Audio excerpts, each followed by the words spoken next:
नए विषय से जोड़ता हूँ आपको कि एक मित्र ने पूछा यार क्या करूं, एक मित्र ने पूछा यार क्या करूं, आजकल काम में बहुत मंदा है। मैं बोला बाबा बन जा, कम लागत में सबसे अच्छा धंधा है।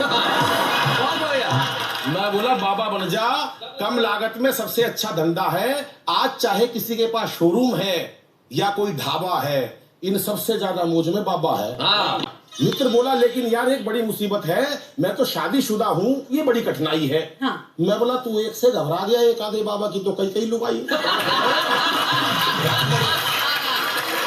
एक लंबा सा तिलक लगाकर दाढ़ी बढ़ा ले, फिर चाहे किसी को भी मूर्ख बना ले। लंबा सा तिलक लगाकर दाढ़ी बढ़ा ले, फिर चाहे किसी को भी मूर्ख बना ले। मित्र कहने लगा ये बात नहीं है यार, अभी 2 बाबे ही कल तिहाड़ जेल से छूटे हैं, 3 बाबे तो पब्लिक ने कल सरेआम कूटे हैं। मैंने बोला यार जेल जाना आजकल कौन सा मुश्किल काम है, जेल जाना आजकल कौन सा मुश्किल काम है, वहां तो हर प्रकार की सुविधाएं और आराम है, वहां तो तुझे एक से एक VIP मिल जाएंगे। क्या बात है। 10-20 चेले तो तेरे जेल में ही बन जाए। अब तो तू एक काम कर, कोई सा एक भगवान पकड़ ले, उसकी सारी कथाएं मुंह जबानी रट ले, 2-3 आरती और 4-5 संस्कृत के श्लोक याद कर लियो। क्या बात है। ढोलक मंजीरे वाले की जरूरत पड़े तो भाई मेरे को धर लियो।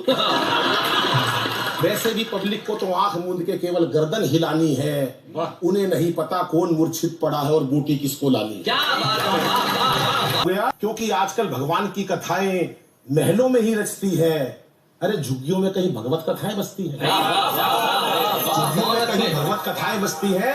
और ये कथाकार लोग आजकल भगवान को अमीरों के यहाँ ही खिलाते हैं, हिलनी के बेर और सुदामा के तंदुल भगवान अब गरीबों के यहाँ कब खाते हैं। क्या बात है। भगवान को तो 56 प्रकार के भोग लगाए जाते हैं। देश की व्यवस्था पे ध्यान चाहूंगा कि भगवान को तो 56 प्रकार के भोग लगाए जाते हैं, दूसरी तरफ मेरे देश के करोड़ों बच्चे भूख से बिलबिलाते हैं। क्या बात है। दूसरी तरफ मेरे देश के करोड़ों बच्चे भूख से बिलबिलाते हैं। अरे ऐसा कौन सा भगवान होगा, ऐसा कौन सा माँ बाप होगा जो अपने बच्चों को भूखा देखकर 56 प्रकार के भोग खा लेगा। वो तो तभी प्रसन्न होगा जब एक भाई दूसरे भाई को प्रेम से गले लगा लेगा। जब एक भाई दूसरे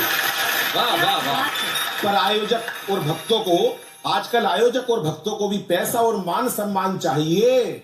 सच बताना मेरे दोस्त जी, ऐसे कितने भक्त हैं जिनको भगवान चाहिए।